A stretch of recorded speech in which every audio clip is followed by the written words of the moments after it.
करते हैं। जुर्म की जंजीरें बोलेंगी जब जब, अपराध के अंधेरे जबड़े खोलेंगे जब जब, तब तब खौफ के सन्नाटे के खिलाफ हम करेंगे ऐलाने जंग।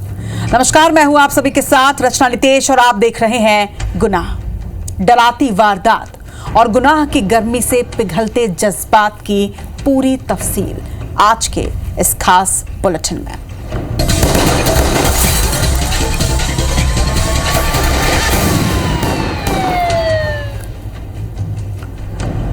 गुनाह में आज का सेगमेंट कुछ अलग रहने वाला है, क्योंकि आज हम आपको गुनाहों की वो दास्तान बताने जा रहे हैं जिन्हें सुनकर आपके भी रोंगटे खड़े हो जाएंगे और आप मेरठ के नीले ड्रम की कहानी को भूल जाएंगे, क्योंकि मेरठ सौरभ हत्याकांड से पहले भी कुछ ऐसा घटा है जो इस मर्डर से भी बड़ा है।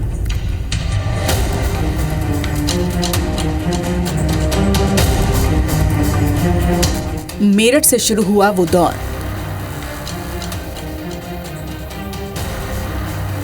जिसने मर्द जात के जहन में डर भर दिया है।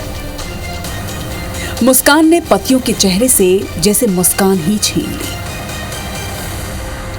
मेरठ में हत्याकांड के बाद औरैया, मुजफ्फरनगर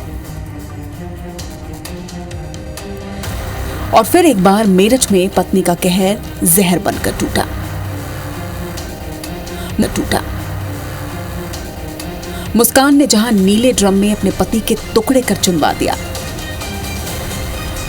तो इधर रबीता ने अपने आशिक के साथ मिलकर पहले पति का कत्ल किया और फिर सांप से उसे कई बार डसवाया। मौत का तांडव, मुश्किल में पति, बढ़ा जान का खतरा, लहू बना कतरा कतरा। ये शुरुआत नहीं, ना ही इसका अंत है। ये पहले भी हुआ है, आगे भी होता रहेगा।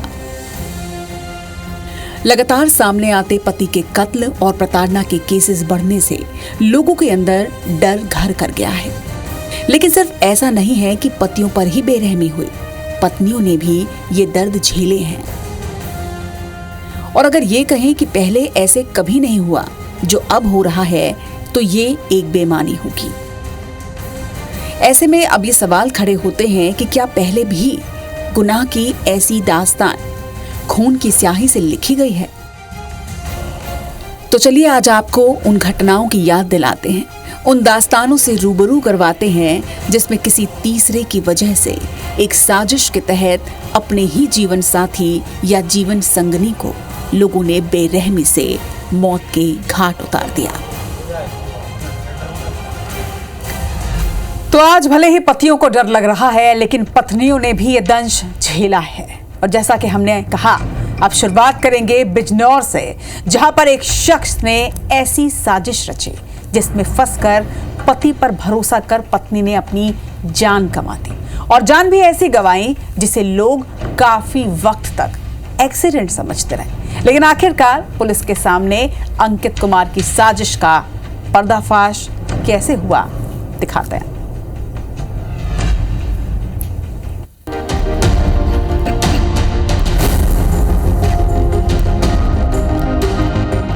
बिजनौर में एक शख्स ने साजिश के तहत अपने पति की कार से कुचलवाकर हत्या कर दी। ये घटना 8 मार्च को घटी। मृतका के परिजनों ने यह दावा किया कि पति ने अपनी पत्नी को जानबूझकर कुचलवाया था। 8 मार्च 2025 को अंकित अपनी पत्नी किरण को ससुराल से लेने गया और उसके बाद अपने घर वापस जा रहा था। रास्ते में वो रजपुरा पेट्रोल पंप पर बाइक में पेट्रोल भरवाने रुका। पत्नी किरण को सड़क किनारे पैदल चलने को कहा और तभी तेज रफ्तार इको कार ने किरण को टक्कर मार दी। इस टक्कर में किरण ने मौके पर ही दम तोड़ दिया। अंकित ने इसे हादसा बताया, पुलिस में शिकायत दर्ज करवाई। पुलिस की जांच में यह पता चला कि यह प्री प्लान्ड मर्डर था।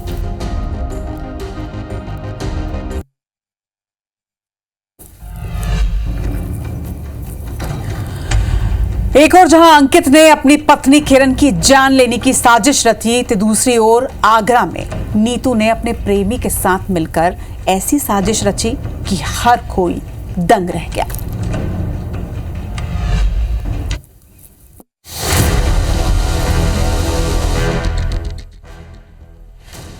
आगरा में एक महिला ही अपने पति की कातिल निकली।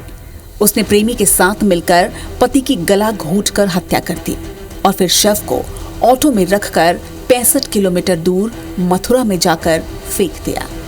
आगरा में पति पत्नी और मर्डर मिस्ट्री।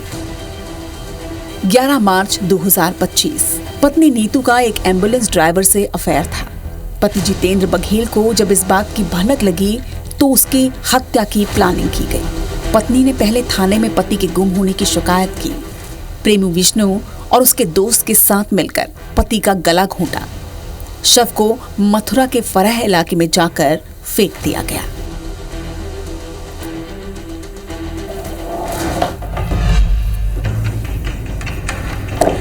शातिर नीतू का प्लान तो फेल हो गया और वो पकड़े गई, मगर मैनपुरी में आमना ने जो किया उसकी प्लानिंग करना किसी आम इंसान के बस की बात नहीं थी। कैसे उसने प्लानिंग की, देखिए।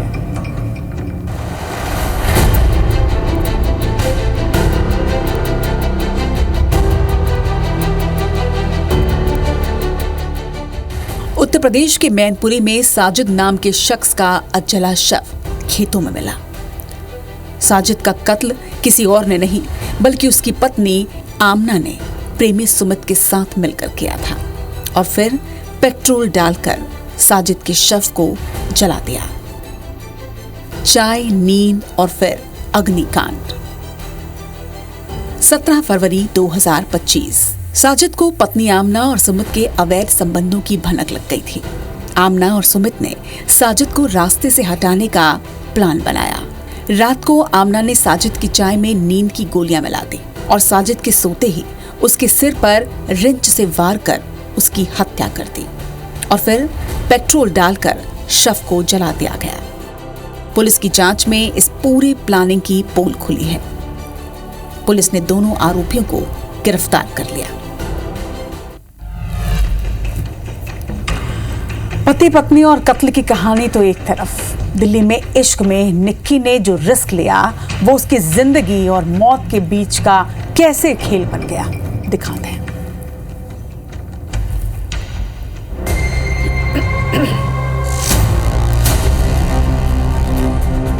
दिल्ली में 2023 में एक दिल दहलाने वाली घटना हुई थी जब साहिल गहलोत नाम के शख्स ने अपनी प्रेमिका निक्की यादव की हत्या करने के बाद उसकी शव को अपने ढाबे के फ्रिज में छिपा दिया था। दिल्ली पुलिस ने मामले का खुलासा करते हुए बताया, दिल्ली का निक्की यादव हत्याकांड। 14 फरवरी 2023 बाबा हरिदास नगर में निक्की का कत्ल किया गया। उसकी लाश एक ढाबे में फ्रिज में रखी हुई मिली। कातिल कोई और नहीं बल्कि आशिक साहिल ही निकला। साहिल ने केबल से पहले निक्की का गला घोंटा और फिर उसकी लाश ठिकाने लगा दी। वारदात के कुछ घंटे बाद साहिल ने दूसरी लड़की से शादी कर ली।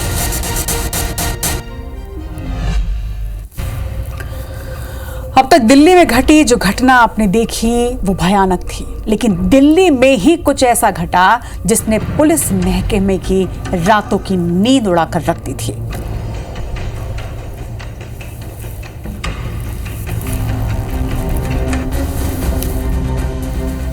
– 2022 ने दिल्ली में हड़कंप मचा दिया था। मामला पांडव नगर का था, जहां रामलीला मैदान से लगातार इंसानी शरीर के टुकड़े मिल रहे थे, लेकिन वो टुकड़े आ कहां से रहे हैं ये पता नहीं चल पा रहा था।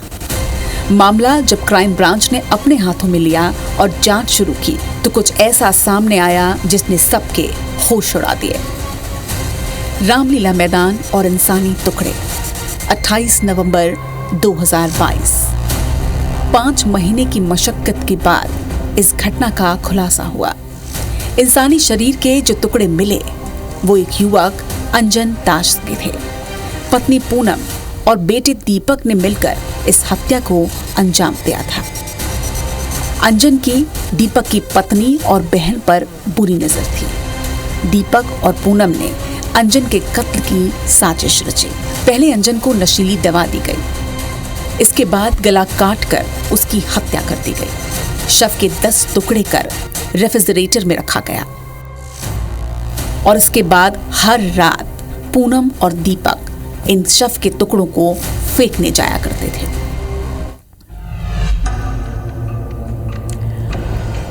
अब उस घटना की बारी जो घटी तो दिल्ली में, लेकिन पूरे देश में चर्चा का विषय बनी रही। हर घर, हर कोई इसी हत्याकांड की बात कर रहा था। आम इंसान से लेकर मीडिया हाउसेस में भी सिर्फ और सिर्फ हत्याकांड का, श्रद्धा हत्याकांड का जिक्र था।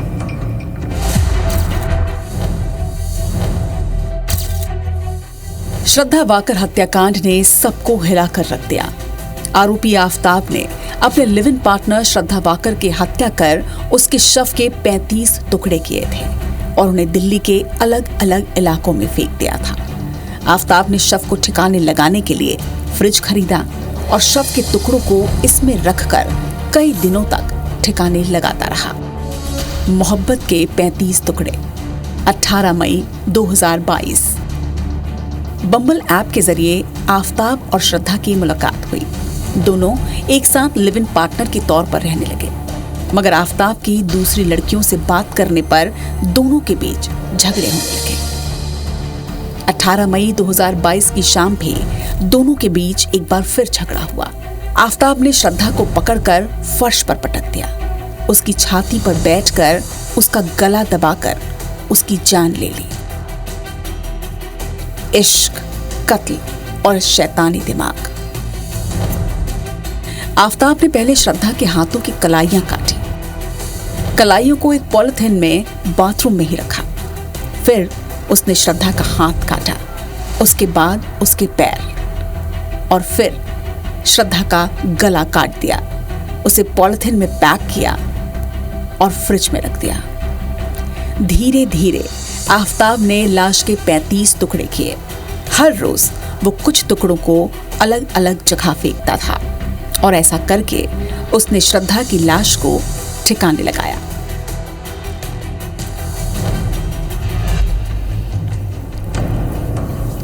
और गुनाह में अब लखनऊ की ऐसी गुनाह की दास्तान दिखाते हैं जिसमें प्लानिंग की हदों को पार कर दिया गया।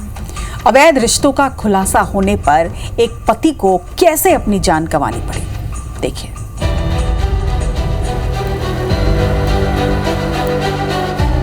लखनऊ के मड़ियाव इलाके में अखिलेश वर्मा की लावारिश हालत में लाश मिली थी। पुलिस ने जांच शुरू की तो पता चला कि अखिलेश की हत्या की गई है। पति पत्नी और कत्ल की साजिश। 6 सितंबर 2022 अखिलेश को पत्नी नेहा के अवैध संबंध के बारे में पता चल गया। अखिलेश ने पत्नी नेहा को समझाया, विरोध जताया। नेहा और आकाश ने एक दिन जमकर शराब पी और पूरा प्लान बनाया। पत्नी नेहा ने अपने स्टॉल से अखिलेश का गला घोंटा। हत्या को एक्सीडेंट दिखाने के लिए शव को गाड़ी से रौंदा।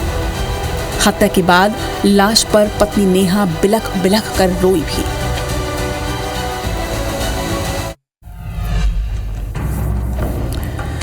ये वारदातें देखकर आप ये समझ गए होंगे कि इस दुनिया में अब रिश्तों पर भी आंख मूंद कर भरोसा नहीं किया जा सकता। लेकिन फिर सवाल ये उठता है कि आखिर भरोसा करें तो किस पर करें? और सबसे बड़ा सवाल ये कि आखिर ये सारी वारदातें क्यों घट रही हैं? पति पत्नी के बीच दरारें, बेवफाई, अफेयर और कत्ल की नौबत क्यों आ रही है? कुछ यही सवाल हमने मनोवैज्ञानिक और समाज सेवियों से पूछे और क्या जवाब उन्होंने दिया है वो आपको भी सुनवाते हैं। एक्चुअली ये केसेस बढ़ नहीं रहे हैं, शुरू से ये मानव की प्रवृत्ति रही है। और बेसिक चीज़ ये है कि जो भी हमारा काउंटर पार्ट होता है, वाइफ या हस्बैंड, वो परफेक्ट कभी हो नहीं सकता। अब वो जो स्पाउस की चॉइस होती है, यदि वो चॉइस, वो पैशन जो है वो किसी दूसरे व्यक्ति में दिखाई पड़ता है और अपने हस्बैंड या अपने वाइफ में नहीं दिखाई पड़ता है, तो वो दूसरे की तरफ आकर्षित होता है। एक साइकोलॉजी है।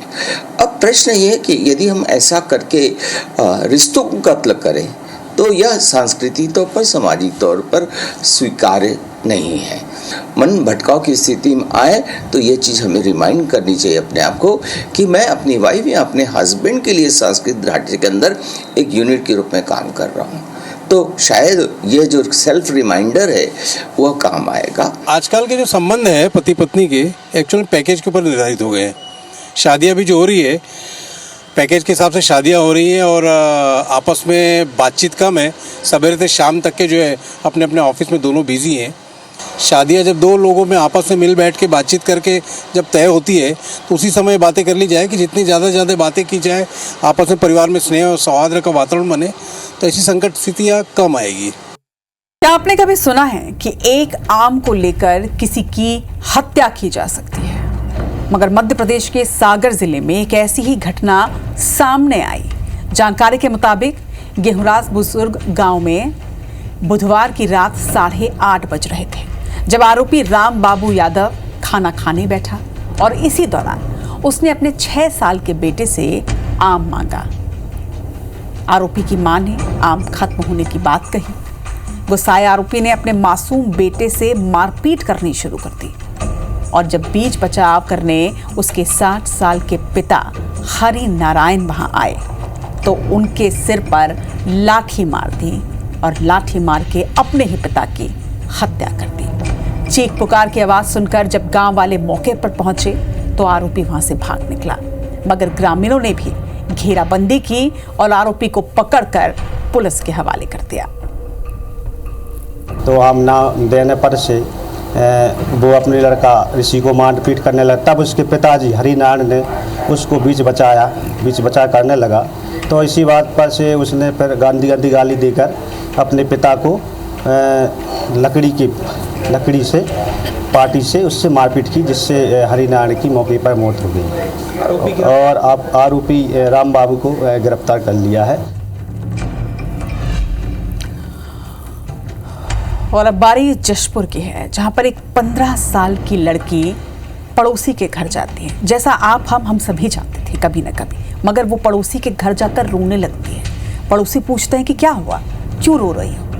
उसके बाद लड़की जो बताती है उसे सुनकर पड़ोसी दंग रह जाते हैं। लड़की के घर जाकर जब देखते हैं तो उसका 50 साल का पिता खून से लथपथ जमीन पर पड़ा होता है, सांसें थम चुकी होती हैं। पड़ोसी पुलिस को सूचना देते हैं। पुलिस मौके पर पहुंचती है। शव को पोस्टमार्टम के लिए भेजा जाता है और जांच शुरू की जाती है। जब लड़की से पूछा जाता है तो वो कहती है कि कोई अनजान शख्स घर पर आया, उसने पिता पर टंगिए से हमला किया और उनकी मौत हो गई। मगर पुलिस को उसकी बातों पर शक होता है। जब पुलिस सख्ती दिखाती है तो लड़की सब कुछ उगल देती है।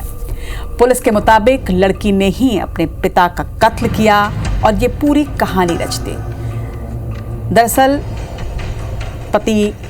पिता नशेड़ी था, अक्सर नशा कर घर आता था, माँ बेटी से मारपीट करता था और इसकी वजह से माँ घर छोड़कर चली गई थी। घटना के दिन भी पिता ने नशे में घर पर विवाद किया, बेटी से झगड़ा किया, जिससे गुस्से में आकर नाबालिग बेटी ने अपने ही पिता की हत्या कर दी। पुलिस ने बेटी को गिरफ्तार कर लिया और किशोर न्यायालय बोर्ड के समक्ष पेश कर दिया। पिता है वो शराब के नशे में आया और बच्ची से बोलने लगा कि अपनी माँ को लेकर आओ। उसने बोला कि माँ तो मायके चली गई, मैं कैसे कहाँ से लाऊंगी। इस बात पे बच्ची के साथ बुरी तरीके से मारपीट कर रहा था। इसी बात पे बच्ची आक्रोशित होकर कुल्हाड़ी के बेल्ट से पीछे वाले हिस्से से उसके सिर पर प्रहार की, जिससे उसकी मृत्यु हुई और बच्ची बाहर जाके सबको रोने लगी, बताई कि किसी ने उसके पिता की हत्या कर दी। सारे एंगल पे जांच किया गया और अंततः बच्ची पे ही शक गहराया और उसे मनोवैज्ञानिक तरीके से पूछताछ किया तो उसने हत्या करना स्वीकार कर लिया है। अपराध के जाने कितने ही केसेस हर रोज पुलिस के पास आते हैं, मगर मुंगेली पुलिस ने 24 घंटे के अंदर हत्या का केस सुलझाते हुए आरोपियों की गिरफ्तारी भी कर ली। कंचनपुर में हुई हत्या के आरोपी कोई और नहीं बल्कि पिता शिवचरण और चाचा राजेंद्र निकला।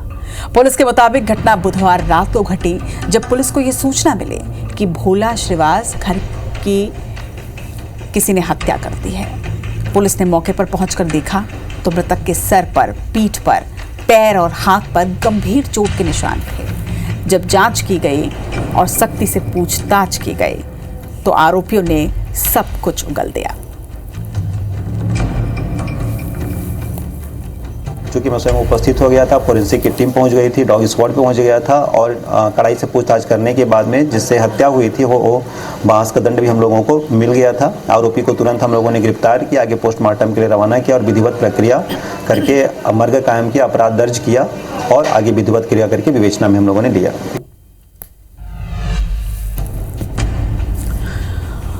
इधर ग्वालियर में बाइक सवार दंपत्ति के बेटे के सिर पर बंदूक तानकर लुटेरों ने लूट की वारदात को अंजाम दिया। आरोपी ने दंपत्ति को कोई भी हरकत करने पर बेटी को गोली मारने की धमकी दी। महिला के कान के बाले लूटने के लिए उन्हें खींच दिया, जिससे महिला के दोनों कान भी कट गए। दिन दहाड़े लूट की वारदात दिघरा थाना क्षेत्र की बताई जा रही है, जहां किसान दंपत्ति के साथ हुए इस लूट का एक वीडियो भी सामने आया। पीड़ित दंपत्ति और उनका बेटा मुरैना जिले के सबलगढ़ गए थे। मुरैना से लौटने के दौरान 3 बाइक सवार वहां पहुंचे और लूट की वारदात को अंजाम दिया। आरोपियों ने सोने चांदी के जेवरात के साथ ही इनके पास जितनी भी नकदी थी वो भी लूट लिया। फिलहाल पुलिस ने दंपत्ति की शिकायत के बाद केस दर्ज कर लिया है और आरोपियों की पतासाजी की जा रही है। FIR कायम की गई है। इसमें एक दंपत्ति थे जो जौरा तरफ से आ रहे थे और एक लाल कलर की मोटरसाइकिल पे 3 अज्ञात व्यक्ति जो जौरा से उनका पीछा कर रहे थे, ऐसा दंपत्ति ने बताया है। और तिगरा क्षेत्र में उनको रोककर उनके कान के कुंडल और लगभग 5,000 की राशि उनको छीन के ले गए और अभी और फुटेज दिखवाए जा रहे हैं और जैसे भी उसमें कुछ होता है तो आपको बताया जाएगा। तलाश जारी है। गुनाह में आज के लिए इतना ही। कल फिर हाजिर होंगे रात 10:30 बजे गुनाह की कुछ और दास्तानें लेकर। लेकिन तब तक के लिए सतर्क रहिए, सावधान रहिए और सुरक्षित रहिए।